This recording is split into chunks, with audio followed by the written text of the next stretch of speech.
All right, big news in narco land. Ryan James' wedding, the Canadian El Chapo, as the FBI has been calling him, turned himself in yesterday morning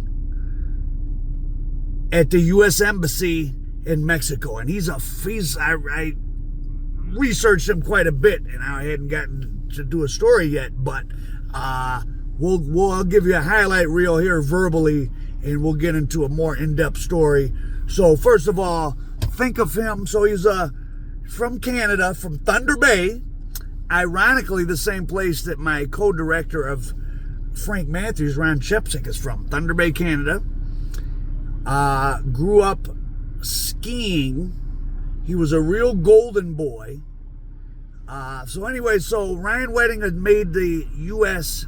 top 10 most wanted when he started knocking off witnesses. So he had someone murked in Colombia that was part of his inner circle, and that really made the feds turn up the pressure on him and want him. So for all of you would-be Scarfaces out there, getting money, they might let you slide. You start the KILLING, and especially if they got someone as a witness and you bump them off, they don't want people to get in the habit of that. So that's what they go after really hard, and that's what Ryan Wedding did, and he turned himself in. Now, word on the narco internet streets, is that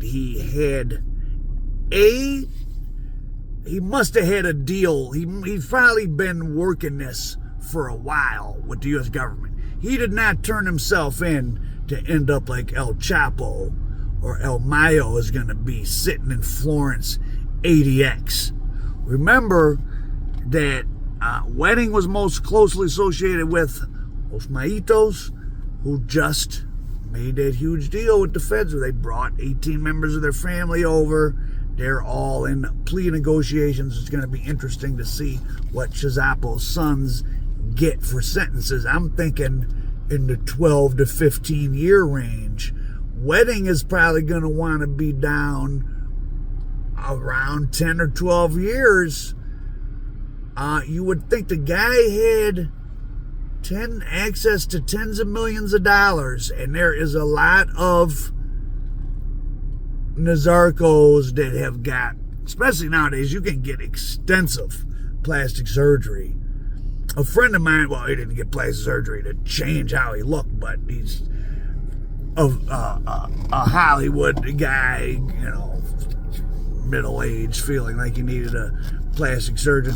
Amazing job. He looks like an exact 10-year younger version of himself, but if you see pictures of the Kardashians and other Hollywood celebrities, a lot of them, they don't even look like, they literally look like a different person. So this Wedding guy, he already had enough work done where the oldest photo they had of him from 10 years ago looked quite a bit different than how he looks now. He could have done another change, but so that makes us think he worked a deal. And his main people he worked with were Los Maitos, who of course have all turned government informant. Well, at least the upper echelon. There's still the war going on in parts of Mexico between Maiza and Chapiza. But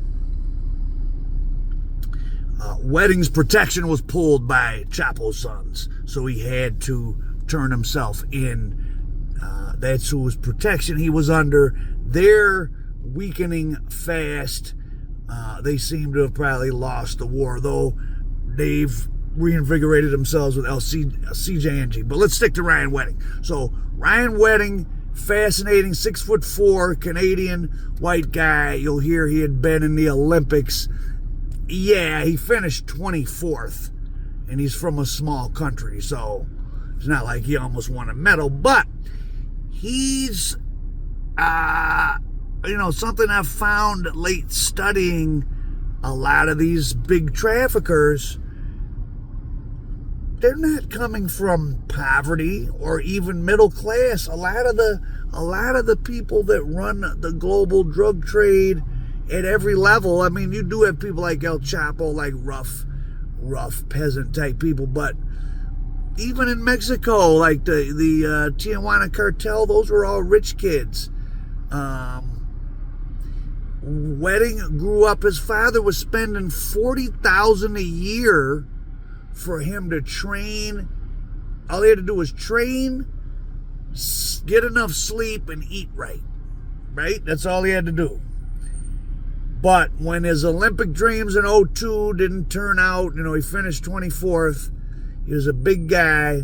Something happened.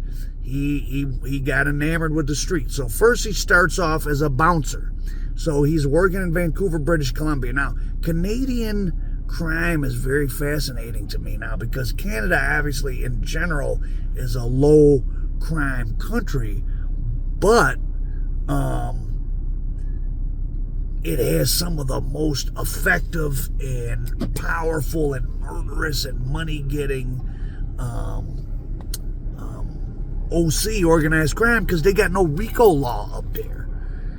The Hells Angels and other bikers are super powerful, make big money. You just had that huge mob war. The Blood Mafia family just went to war with the Hells Angels, and they went to Europe, and hitmen were being sent to Europe. So there's a lot of international intrigue. Like I said, this wedding, he had the main witness against him bumped off down in Colombia. He had he may have had a murder.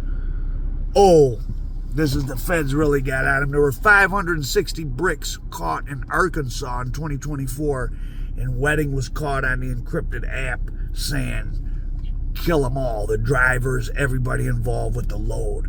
So the feds don't like you killing people in America, and they don't like if your conspiracy involves killing at all. It makes you a target.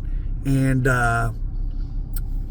so let me stick to Wedding's rise. So Wedding was a bouncer down in up in Vancouver, British Columbia in the early 2000s. That was the era of the BC Bud. That's when like Sinister Monopoly, my guy I've interviewed, you could get the BC Bud for $2,000 to $2,500 in Canada, and it was worth $4,000 to $5,000 stateside, and a lot of people made a lot of money. So he got involved in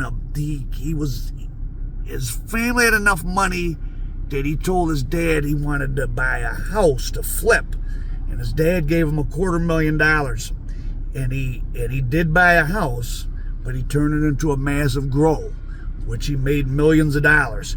It got hit with a raid in like maybe 2004, 2006, and there was 10 million in reefers found, guns and all that, but the Canadian laws, like he wasn't even though it was his place, he wasn't there when they raided it. No charges were ever put against him. Like, it's much easier to do stuff up there. And I'm going to give you a little prediction. As the crackdown on the people on the Mexican side of the border continues, they will bring their expertise up to not the U.S., to Canada, and start making the METH, the Fetty Wap in Canada, and it's probably already happening, and smuggle it down.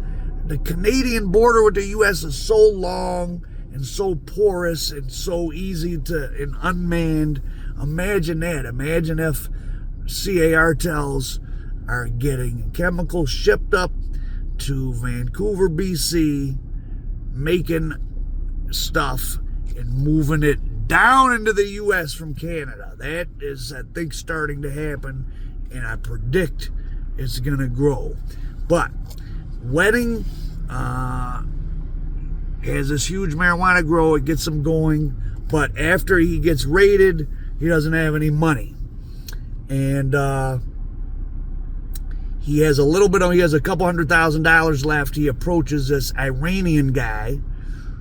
It's interesting in Canada, everything there's, you're going to have Indians, Russians, Sikhs, Tamils, bikers, Black Hells Angels, Haitian gang members, all in these stories. It almost sounds like made up, but they have a couple $100,000.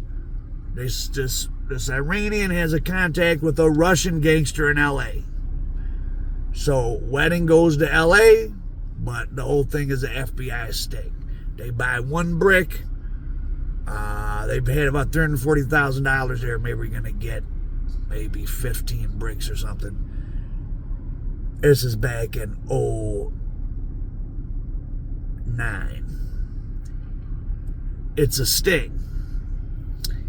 His co-conspirators cop out to like 18 months, but Wedding, smart guy, and also a golden boy. Remember, he was from birth treated like all you got to do. Remember, his father's money allowed him to, all you got to do is train, sleep, and eat right, and then you're going to try out for the Olympics. And when that didn't pan out, or when he could only finish 24th, he decided to get involved in crime, and he got $250,000 from Pops and got this big reefer grow going that generated millions. When that finally came to an end, he still had several $100,000, and he goes to LA. So the dope game was felt like playing Grand Theft Auto to him, and he wasn't scary. He's a 6'4" big guy.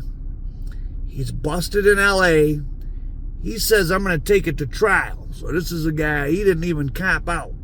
Forget telling, he didn't even cop out. Now, why would he do that knowing he was going to get 10 years, which is what he got? Well, Canada believes that U.S. drug laws are draconian, and it won't allow its citizens to be sentenced, generally speaking, under American laws. So he knew he was going to get 10 in the U.S. if he went to trial and lost, but that Canada would move him back over to Canada, where it would only be a 4-year offense and he would do 2 years, which he ended up doing. But during some of that time, he was in Oklahoma at the Reeves County facility, which is supposedly the world's biggest private prison. It is 4,000 people. Now, you've never heard of it in any of these YouTube prison gang war stories because it's a medium low security. It's mainly for just drug mules and border, like people that ICE are picking up or people getting caught jumping the border. That's where he met a Canadian Colombian, a guy named Acevedo, who was in there he got caught trying to smuggle some MDMA cut with METH into New York State. But they're both from Canada. They didn't know each other in Canada. They meet at this Reeves Correctional Facility. 4,000 inmates there. They both get shipped back to Canada, and they get out and they hit the ground running. Now, apparently, this Acevedo guy he was Colombian, so he had some Colombian connections, because these guys get going big pretty fast. Remember, they get out in 2011. By 2014 or 15, Wedding's name is appearing associated with 1,000 key deals. And his money had built up to the point where a couple weeks ago you might have saw they seized $40 million just worth of motorcycles that he had. They seized this Mercedes Benz that was worth $13 million.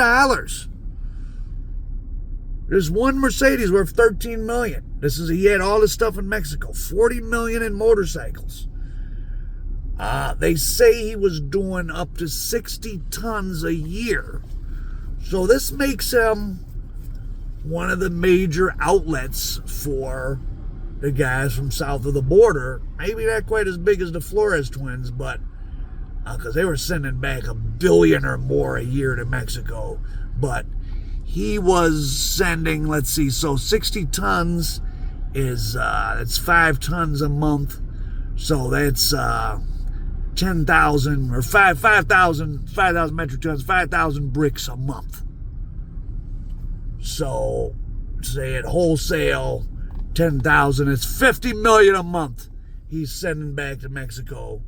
He's selling them in Canada. He's probably making 75 million wholesale. So Wedding was probably when he was running in good months, might have been making 20 million or more dollars per month. And he was a ruthless guy. He knocked off multiple informants against him. And now here's interesting tidbit. He had this whole, of course, when you're running something this big, remember, I'm just trying to give you a highlight reel here. I'm going to work on a more in-depth story and show you the pictures of some of these people tomorrow. He had an influencer. Well, there was a like a Underworld influencer like magazine, Instagram page, which I guess exists here, but in Canada, but Canadian criminals would actually use it. Like they would pay the owner to post people's face and say, hey, this guy's a rat. And so anyways, this Wedding,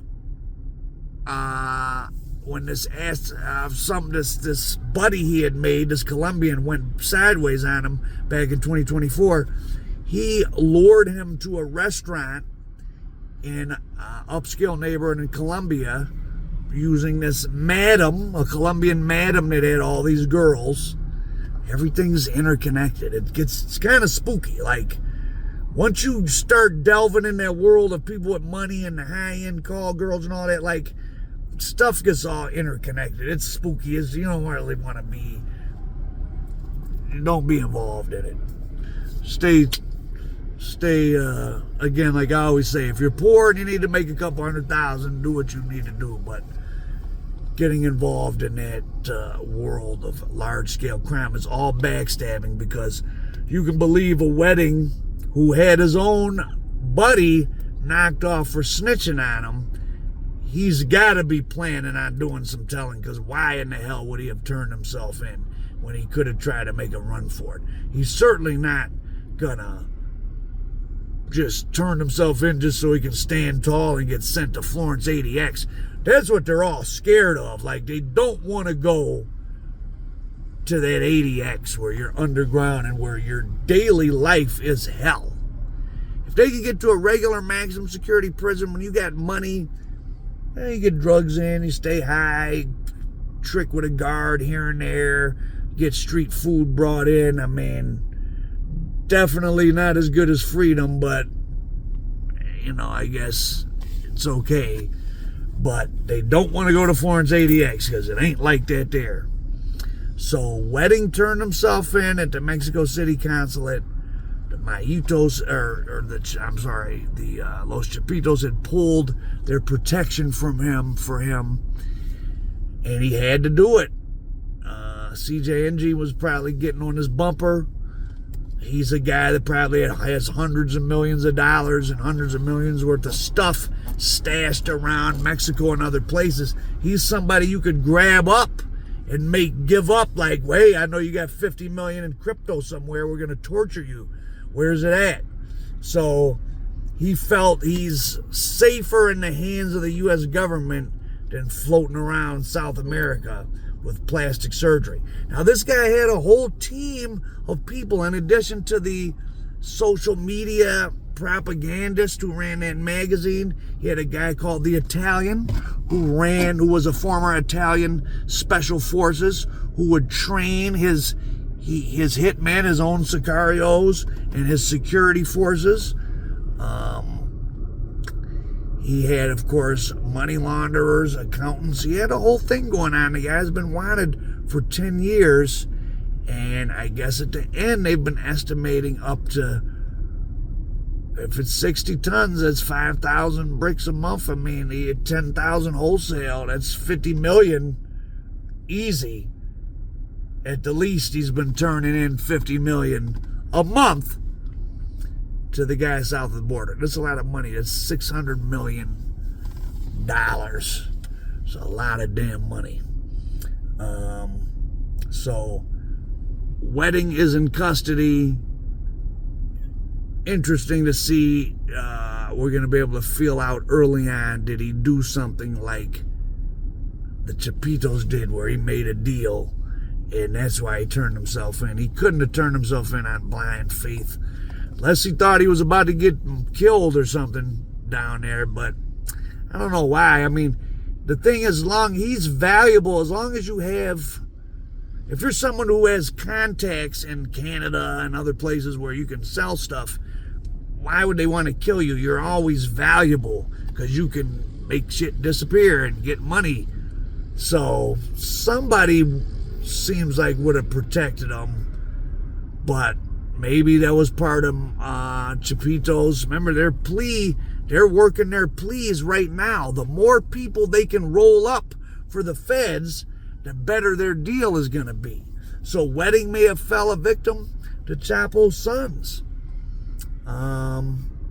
That's certainly very possible. So the man with the $13 million car, the man with $40 million in motorcycles, the man selling $50 to $75 million a month in coke, the 6'4" gringo who's been on the run for 10 years, known as El Jefe, the man who came in 24th at the Olympics, has finally turned himself in. So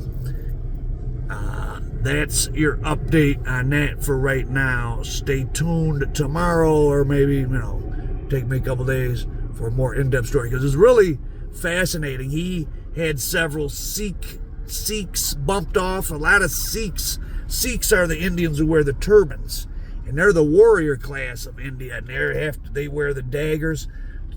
Let me not say a lot of them, but of the Indian gangsters in Canada, they're mostly Sikhs. I didn't mean to say most Sikhs are gangsters, but of the Indian gangsters in Canada, of which there's a lot, and they're hardcore.